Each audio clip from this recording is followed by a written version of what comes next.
NBA rumors are flying, and we're here to tell you that Giannis Antetokounmpo, if he's on the move, that could definitely affect the Denver Nuggets. We'll talk about it next year on Locked On Nuggets.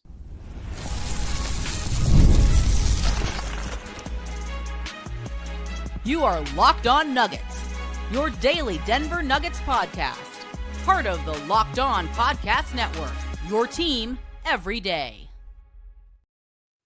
Welcome into Locked On Nuggets. I'm Ryan Blackburn. He's Matt Moore. We are hanging out here on a Sunday night for the beginning episode of the week for Locked On Nuggets. Thank you so much for tuning into the show. We've got a great one today, Matt. I'm very excited about this episode.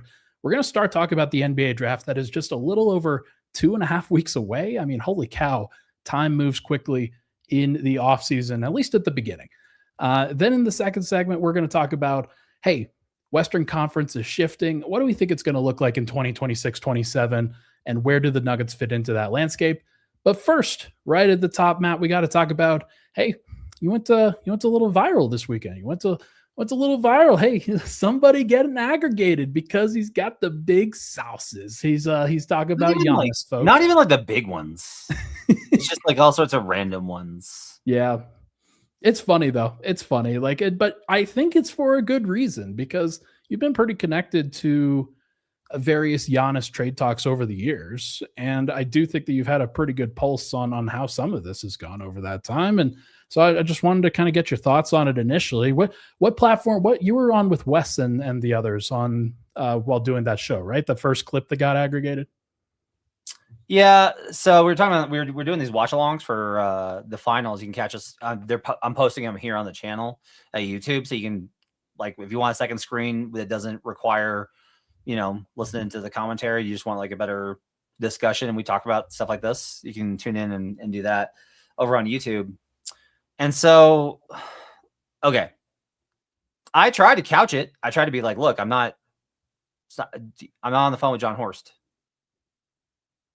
Adam Simon with Miami is not texting me and telling me we're going to get Giannis. That's not how this works.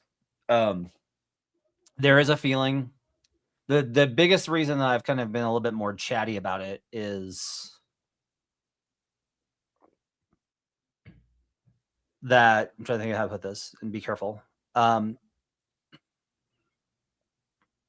These things start getting circled around and everyone will kind of hear them. Okay. And then I take that information and you go check and you go like, hey, you haven't heard anything on this, have you? And then people will be like, that if you know that they're more connected to various teams, will be like, no, that's not. I haven't. Or what you actually usually hear is like, yeah, like 6 months ago, that was the thing. And what I heard, I kind of came to is just, the Bucks have engaged on a serious level with Miami, where Miami is starting to be like, oh, maybe we're not getting jerked around here. Like this might actually like happen.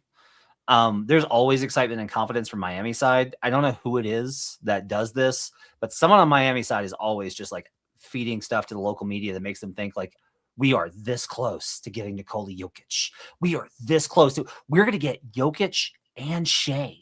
And they're like, I'm just telling you that he think blah, blah, blah, blah. And it's just like, they said it. Yeah. It's this time there is a lot more of like, yeah, I think there's a lot more confidence that it's close on Milwaukee's side. I do think Milwaukee is still hoping that another suitor comes through. I think that's like what they're hoping for. I continue to be baffled. A lot of this comes down to, there is a concern. I talked to a GM tonight, actually, who was like, if this was hypothetical, he's like, I don't know anything about him, but he was like, I would be very worried that they were using me to set the bar. Because what you do is you use one team and you engage in serious discussion with no real intent of building up, of actually sending that deal. And you build it up and you build it up and you build it up and you work and you work and you work and you work and work and you get a framework. And then you immediately take that and you give another team and you go, you got 48 hours to beat this. And you apply that pressure in a way that like moves it along. Yeah. So that to me is like what the end result of this is. I don't pretend to, like I said in the whole comment, it's not like I'm like, sources close to the Heat tell me sources close to Milwaukee have narrowed in on blah, blah, blah, blah, blah. I'm just like, look, man, a lot of people in the league seem to think that this thing is like getting closer to happening. It's reasonable. Like, I also think that the idea of a deadline is really valuable for these teams in a lot of ways because it gives them a time by which they have to have a certain framework done and a certain conversations done. And usually you see that with the NBA trade deadline, but it sounds like their ownership in Milwaukee has given them a relative timetable to like, let's get Giannis either in or out the door by the NBA draft. And some of that is definitely playing a part of this conversation. And that will obviously yield some different results when it comes to these frameworks as well. So, okay, let's say this actually does come to pass and Giannis goes to Miami. He's been there for the offseason, just like every NBA player. He goes and plays with Bam. I assume the hero would be back in that trade along with guys like Jaime Jaquez, Kel'el Ware, 2 first-round picks, whatever else the money is that might make it work. There are some sources reporting, some outlets reporting that one of the holdups is that the Bucks want Jokic and the Heat want to push Jovic. They want to keep Jokic because he's younger and not an overrated nothing burger. Yeah, and also like on a horrible contract for the next 4 years. That's a definite concern. But maybe Jovic is the type of player that the Nuggets should take a flyer on. What are you gonna do, Ryan? I'm sorry. I personally believe in Serbian basketball players. I don't know, like. Oh yeah, no, it's fine. It's I got done. Actually, I'm still not done with the whole Zeke Naji conversation, and now you're going to give me a contract that is twice as big. Okay, thank you. I appreciate it. Wow, comparing Jovic to Zeke Naji. Wow. They both played just as much in April. One of them is Serbian, so he is inherently better, Ryan. Hey, I've been told that is just true. That's just a true fact. No, okay. So it's. I agree with you that, and we've talked about this in the DMs as well, like in the group chats, that like if you want to get involved in something like this, if you're Denver, like there's a world where Jamal Murray or Cam Johnson or Aaron Gordon or one of those guys gets moved in a deal like this. Like maybe Christian Brown is a piece of the money that is moved to Milwaukee in a situation like that, where they've got a younger team that they're gearing up towards, more willing to accept some bad money as long as they get contracts along with it and value along with it. To me, there are ways that could happen, but I kind of think that Miami and Milwaukee could just do this two teams. Like they don't necessarily have to get a third team involved if they don't want to. There's enough salary that they could offer. I'll just be very clear about like what I think. It's just if I'm Milwaukee, I go to them and I'm like, you go peddle Tyler Hero somewhere else. Okay. You find someone to take Tyler Hero, and we'll take whatever you get back for Tyler. So go get a pick. Don't care how far it is. Like, don't care how good it is. Go get a pick and a young player for Tyler Hero, and we'll take those. Like, we don't want Tyler. I would be out of it. It's not that I think Tyler Hero sucks. I've said a lot of positive things about Tyler Hero. But if I'm Milwaukee, I'm like, I am not starting over Tyler Hero due for an extension. No, under no circumstances. Now, an interesting one, because we've been in the Locked On Discord, lockedonnuggets.supercast.com, a lot the idea of trading Jamal to Miami and taking back Davion Mitchell and Tyler Hero. I do like the idea of Nuggets taking Tyler for the $30 million expiring. That I like. Being able to get off the long-term money would help a lot of things. Yeah, there's a lot there, and expirings are very valuable for a number of reasons, but in part because they are expiring, and in part because another team could see their bad money as something that they could be willing to part with. So I think it's an interesting idea. It's something the Nuggets will probably be pretty curious about over the course of this. Outside of Giannis, like LeBron has been somebody that's been talked about moving. Is there anybody else that you think is like, okay, this is a big name I wouldn't be surprised moves? The Wolves. Just anybody involving the Wolves. And anybody that's not Jaden Durant. The Wolves. So I think maybe what happens, I think you kind of see the same thing with the Nuggets. This is me speculating because like I'm not plugged in right now on that side. I think one of the things that happened was immediately in the aftermath of the Nuggets loss, you heard a lot about changes are coming, right? Like you heard a lot about that. And then 2 weeks later, when we have the press conference, it's like, well, we might just run it back. And the conversation just starts coming about the tax. I think one of the things that happened is you lose, you go to the market, it's raw, but you're just like, we want to start exploring what we got. Like our offseason has started. What can we get for these guys? And then you look at the offers and you're like, oh, because you always think better of your players than everybody else does. This is like a common thing.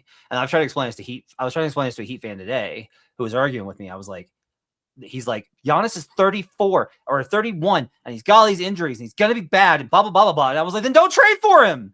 Because for the Bucks, they look at this as them trading you their entire franchise. He is the greatest player in franchise history, and they had Kareem. Like, he is an MVP level player still right now. He is their entire franchise. He is a complete package of a player. He is still very good. Like, totally get what you're saying. The Bucks are not going to look at his value like that. You're not going to convince the Bucks that Giannis isn't all that valuable. You might just be able to get Giannis to be like, I want to go to Miami and that's it. But you can't argue that way.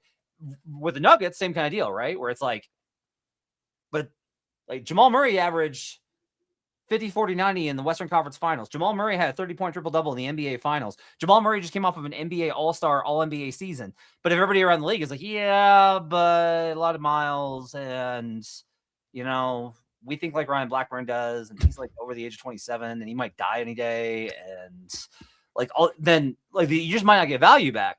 I think the Wolves might be going through the same thing where they lost and now they're like, we got to shake things up. And like, what can we get for Rudy Gobert? And everybody's like, ooh, that's a lot of money for a guy who's old. Ooh, yeah, you can't catch the ball. Ooh, oh, Julius Randle. Ooh, that's a lot of money for a guy with a lot of years left on his contract. Ooh, so I think that might be happening, but I just have consistently heard that the Wolves are very much looking to do things. I also think that the Clippers are going to trade. The Clippers are fascinating because I hear a bunch of stuff and I'm just like, do you guys know what's going to happen with the aspiration thing? Do you not know what's going to happen with the aspiration thing? Like, here's a relevant question is like, are they allowed to trade the pick? Like, can you trade the pick if you don't know if you're going to have it? Like, if you're another team and you're like, oh, we're going to trade for this pick, can the league take that away? It's an interesting question. Anyway, those are the things I've heard the most on the buzz lines. Yeah, there's a lot there, and obviously, hey, you've got some Western Conference teams in that conversation, and some teams that maybe not be quite at the top, but some teams that will definitely factor into it. So we're going to talk about that in the next segment. When we come back, we're going to discuss, hey, Western Conference is it going to look different in 26-27, or is it going to look exactly the same? We'll talk about it next year on Locked On Nuggets. The biggest stage in world soccer is here, and every match feels like it has the potential for a memorable moment. One goal can completely change the energy of a game, shift momentum, and alter the outcome in an instant. That's what makes tournament soccer so very exciting, folks. It's going to be fun. And FanDuel is giving fans another reason to stay locked into every match with every goal pays. Bet on a match and get bonus bets for every goal scored in that match. More goals means more bonus bets. All you have to do is turn on your token. If you're looking for some interesting ideas, looking for some interesting ones, teams to reach the final, France is currently plus 250. To reach the final. Spain currently plus 240. England currently plus 330. Those are considered the favorites in the tournament as of now. But there's going to be some other goals, some plenty of matches that you're going to want to explore. And I know that there are going to be so many fun moments. I mean, I remember the Belgian moments back in a couple World Cups ago. I was actually working for a 3v3 soccer team at that point. So we had on the World Cup in the office at that point. It was amazing. And I think that the World Cup this year is going to be it's even bigger than it's ever been before. And now you get the benefit of every goal scored. From opening whistle to the final kick, let there be goals on FanDuel. Visit FanDuel.com to get started now. We'll be right back on Locked On Nuggets. Back at it, Locked On Nuggets. Thank you so much for tuning into the show, folks. Hit that like button, hit that subscribe button. Would really, really appreciate it. Also, make sure to check out the Discord and the ad-free episodes over at lockedonnuggets.supercast.com. We've got some additional free agency and trade coverage that's about to start kicking in over the course of this next week, and we are very excited about that. It's going to be a lot of fun, Matt. We will have so much cool stuff. We'll have so much stuff it's gonna be a fun month. It'll be a fun month no matter what happens in early July. And there's potential for that to obviously shake up the standings in the Western Conference. But dynamite transition, right? One of the things that I know will happen over the course of this month is it'll probably shift what the conversation in the Western Conference is going to be, as it always does. But right now, I think Oklahoma City and San Antonio are, of course, considered the favorites in the Western Conference. And a lot of people are talking about it as, hey, these are the favorites for the next 5 to 10 years. These are the teams that are going to be up there. Matt, I want to ask you this. Is there any team that you could see shifting the top 2 in the Western Conference next year? Oof, no. No. Now, I think one of them can shift it. I think one of them can have a down year. If let's say that OKC has a mandate because they didn't make the finals that they have to reduce the tax bill, and they just lose Lou Dort and they just lose Isaiah Hartenstein, and they bank on Sorber and Topic, and both of those miss. Like, everyone's like, oh, they're going to be awesome. It's like, why? Because OKC chose them. It's like, well, OKC chose a lot of guys. Like, I love OKC's process, but OKC's not 100% on development. Like, I remember the Poku days, right? Like, they put a lot into Aaron Wiggins, who is not playing, right? So on Zhang, that sucks. Right. And so there's a possibility that happens. The Spurs, everything went right for them this year. Everything clicked into place for them. What happens if it doesn't? Teams that lose the finals, which it looks like they're going to do, don't have great years after. It's very rare to lose the finals and come back and have a great season the year after. It's also a lot of basketball. It's a lot of basketball on those guys with a short rotation. So, like, we'll see. I am not prepared to be like, oh, it's definitely going to be these guys again. It could be. Like, if you said probably, sure, high probability. I do think an interesting question is, what do the Lakers do? Yeah. Right? Just because if LeBron goes, you get the $52 million back. You've got a number of things that you can do with Reeves. Like, you can keep Reeves. You can trade Reeves in a sign and trade. You can reconfigure. Like, they have a lot of pathways for what they want to do. There's like a lot of opportunities for what they want to do. So the Lakers could jump into that conversation from a talent standpoint. Like, we were kind of talking about this in the Discord about how, like, I personally don't think that, like, the answer is like just add talent. I think that's ridiculous. The Suns were insanely talented when they had Bradley Beal and Kevin Durant and Devin Booker and Royce O'Neal and Yusuf Nurkic. Like, they had all these guys. That was an insanely talented team. They sucked. They were terrible because they had no chemistry. They had no connection. They didn't play together. They had no way to play. They did not make one another better. Yeah. Like, a great example of this is like Derek White. Derek White is not that talented of a player. Derek White is an extremely great winning player.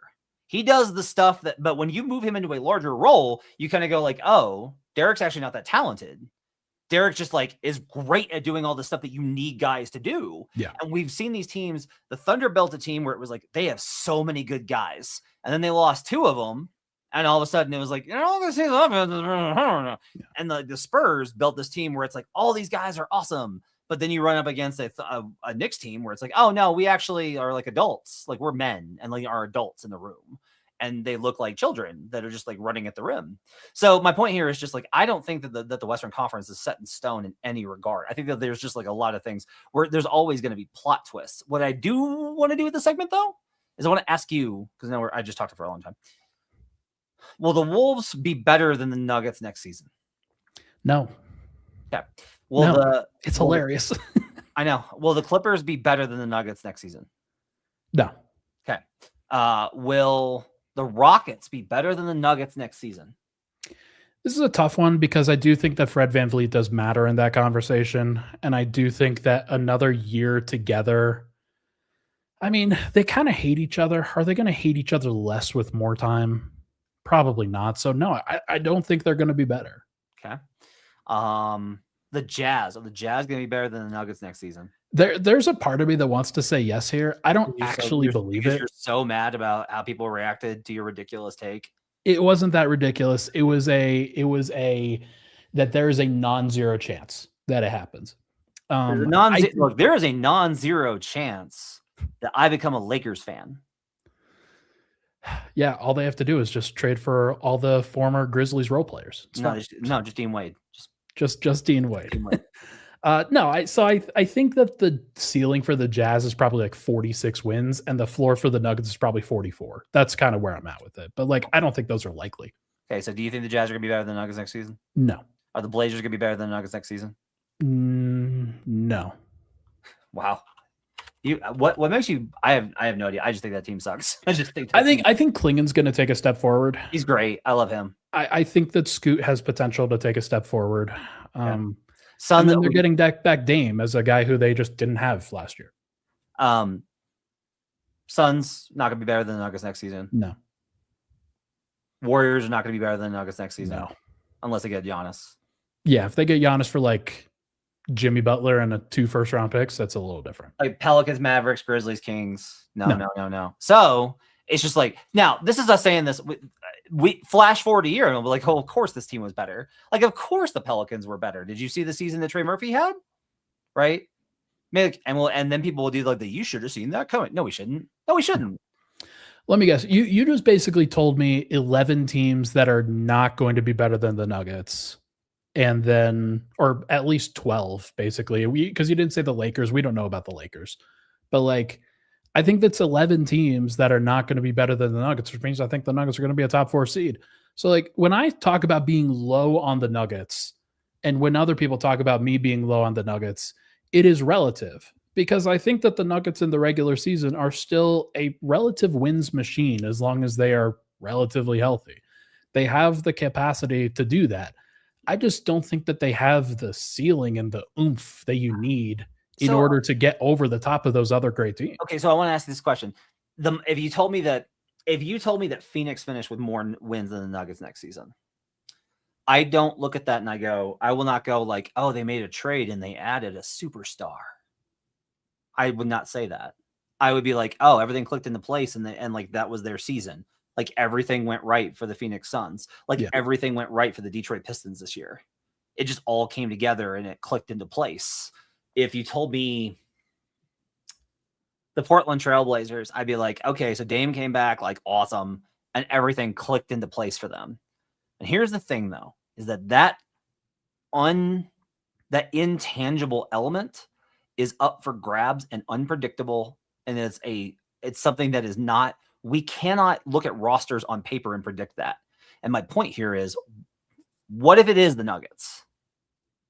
Like you say, they don't have enough oomph. If everything clicks into place for this team, they do have the oomph. I agree with that. And maybe I should have more faith that it will. I don't think you can. Yeah. But I also don't think you can have faith that it won't. It's such an unknown. Like we're right back to probability. It's like, yeah, look, if things click into place, if they hadn't had the injuries, maybe they play enough together and it clicks into place and then they push through it. Maybe if Jokic doesn't get hurt, he's just like, I can do this. And he pushes past whatever happened maybe that's all the playoffs were is he was hurt, right? It clicks into place and then it happens. You need that. This is the difference. Is like other teams cannot have that happen and win the title. But look at who's winning the title. It's a New York Knicks team that has had no major injuries throughout the season and everything has clicked into place. Yeah. That is where we are at in 2026 in the NBA. Yeah, Denver's got to you just got to get so lucky, man. You got to not have somebody fall into your knee. You got to have everybody understand what it takes, be willing to take some losses and not overplay everybody. And like Karl-Anthony Towns has to take 3 fewer shots in the regular season per game. And like that's what he did. And everybody sacrificed and did really well to generate what they needed to do. So we'll have plenty of time to talk about seeing your comment in there. I have no idea who Luigi Swigo is either. I like him. He's good. It's just this guy is acting like he's Olajuwon. Yeah, I mean, okay. Well, Why don't we take another break? When we come back, we are going to wrap up with some NBA draft talk for the first time on this channel. We're going to discuss the 2026 draft and what the goal is. If you thought my regular takes are bad, wait till you hear my draft takes. They are way worse. Now, I carry a lot of responsibility in my household. If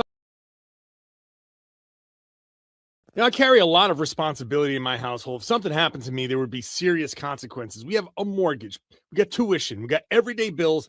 Those aren't going anywhere if something happens to me. And I know that's an overwhelming feeling, but I'm taking steps to protect my family by getting life insurance through Ethos. Ethos makes getting life insurance fast, easy, and 100% online. You can get a quote in seconds, apply in minutes, and get same-day coverage. There's no medical exam. You just answer a few simple health questions. You can get up to $3 million in coverage. Some policies are as low as $30 a month. And as of March 2025, Business Insider named Ethos the #1 no medical exam instant life insurance provider. Ethos has 4.8 out of 5 stars on Trustpilot with over 3,000 reviews.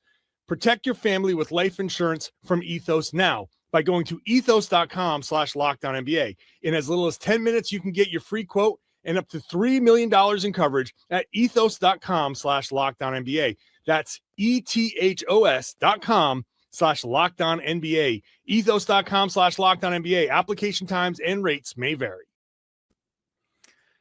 Also here today to talk to you about 5-Hour Energy Firework Freeze. There are certain flavors that instantly feel like summer, and for a lot of people, those classic red, white, and blue freezer pops are right at the top of the list. That's sweet cherry, the lime, blue raspberry. It's one of those nostalgic summer flavors everybody recognizes, and now 5-Hour Energy is bringing that flavor combination into the new Firework Freeze 5-Hour Energy Shot, blending sweet cherry, zesty lime, and electric blue raspberry into one refreshing shot inspired by those iconic summer freezer pops. One summer memory for me, I was a baseball player growing up, for those that don't know. And when you're in the middle of the summer, you're playing baseball, you're out on the diamond. A lot of times when you're doing tournaments, you're doing double headers, you're doing triple headers, you're doing games back to back to back. The only way to stay cool is to have a freezer pop, is to have something cool, is to have something so refreshing that it just gives you the energy that you need to get back on, get back out there, swing the bat, run the bases, do everything you need to do. And folks, it's just like that with these 5-Hour Energy freezer pops. Ignite your taste buds with the flavor of the summer. Get a Firework Freeze 5-Hour Energy Shot today. For more information, visit 5hourenergy.com. We'll be right back on Locked On Nuggets. Final segment, Locked On Nuggets. Thank you for tuning into the show. Okay, Matt, tell me a little bit about this Luigi character. He's very tall. Oh, yeah? He's super tall. He's 7'3". Hey, that's pretty good. He's 19. Does every Nuggets fan know that he can't play with Nikola Jokic? He's 19, which by your estimate means he's got a good 6 years left in the league.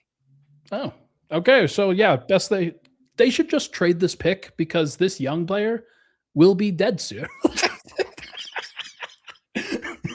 I have a lot of questions about, like, there are guys that are this tall. He's got some coordination and like he's got some post-up moves, but it's like very unrefined. The idea is like he could be anything. And these are the type of guys that I don't like anymore. I used to like them. Like when I was like young, I really liked these guys. Like this is who I gravitated towards. Like in my 20s, I really love these types of players because it's like they could be anything. You mold them and they could be a foundational player that breaks the game. Like here's a good comparison. Like the Ringer Draft Guide, which I like very much. Here are the 4 comps for him from the Vision Board by Danny Chow, who I respect a lot. Alexis Ajinka, Luke Cornett. Okay. Someone who I do not know, Andrzej Pasashenkas. Oh, Andrzej Pasechniks. Yes, Pasechniks. And Spencer Hawes. Okay. Yeah, I mean, Spencer Hawes could play, but like if you're drafting Spencer Hawes and you're getting Spencer Hawes in this draft, you're like, all right. Yeah, so like I think Luke Cornett is a pretty good comp here. He's 7'3", Luke Cornett. I mean, that's a pretty decent player. Yep. And the question is just like I like a lot of the guys. I think he'll be there at 26. Yeah. Now, you have a guy I know that you're very into.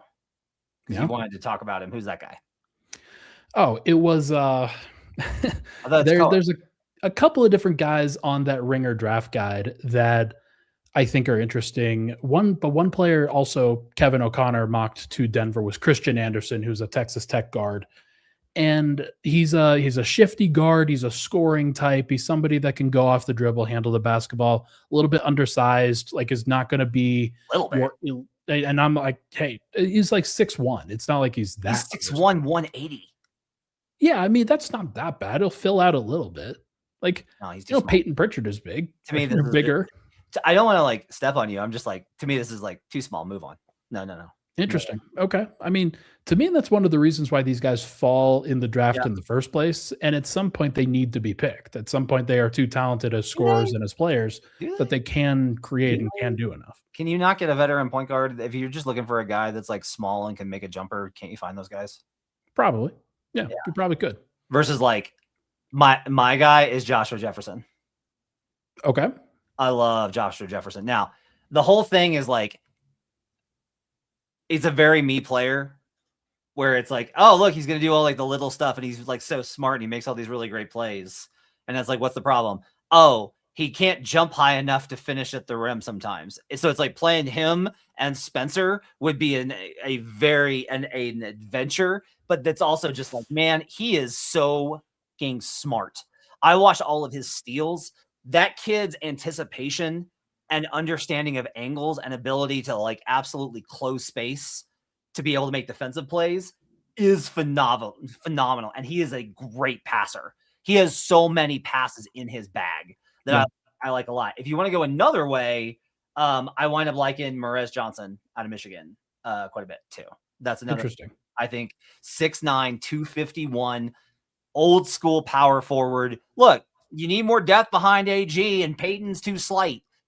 Go get a big dude. Go get this 6'9", 250. And that way you've always got a power forward available. I think that's a really good pick there at 26.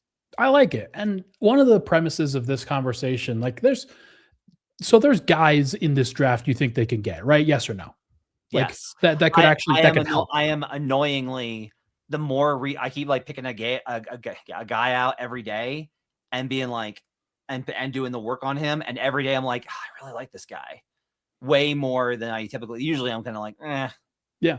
But that's great. That's what that means to me. So Denver's got 26 and they've got 49. That was one of the things that they got in that Hunter Tyson trade during the NBA trade deadline, when they actually traded a future second round pick in 2032 for the 49th pick in this draft. They didn't know it was going to be 49.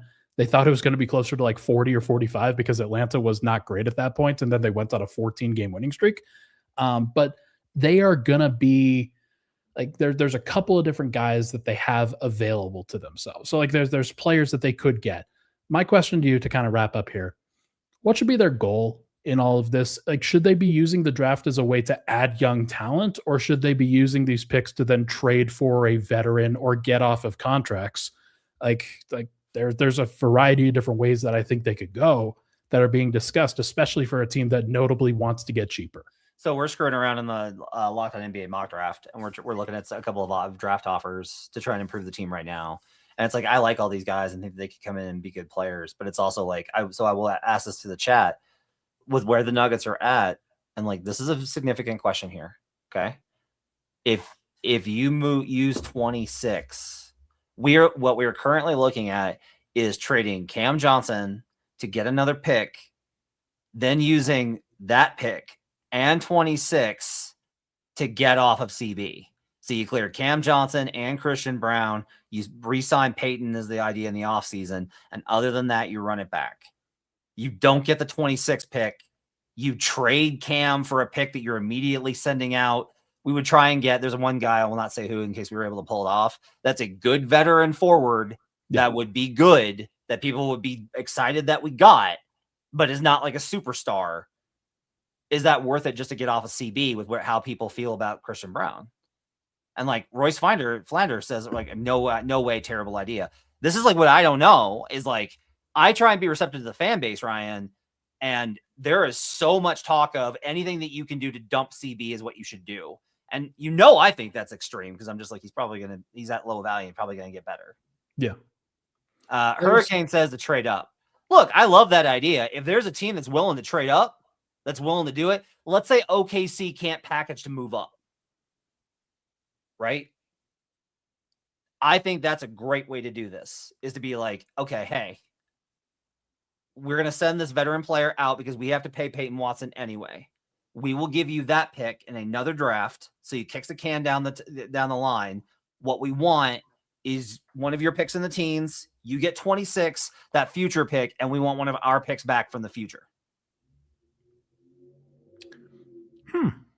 If you get back, so the unfortunate thing about the Stepien rule is that if Denver were to, like, let's say they get back the 29 first round pick, 2029, then you've got picks in 28, 29, 30, and 31.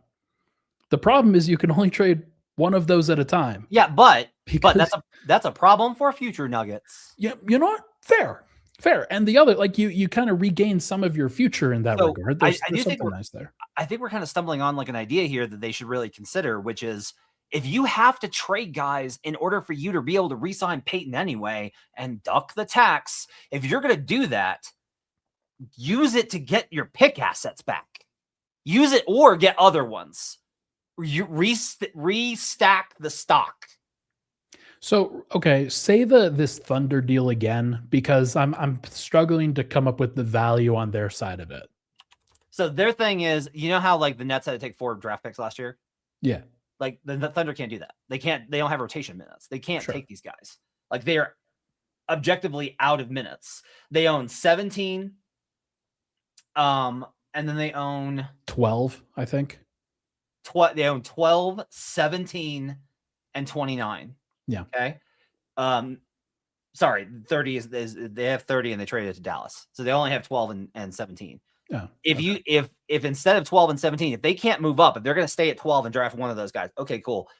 Nobody else helps them out with moving up. You go to them and you say, hey, you're going to move back 9 spots in this draft. You're going to get this pick that we traded Cam Johnson for. And all we just want one of these picks back from the future that you don't know what the value on it's going to be. Yeah, I don't know if I can't imagine they do it. It doesn't feel like the right amount of value for them. I will say, like, this is, if you're thinking about this, there is more danger in them having to take those guys.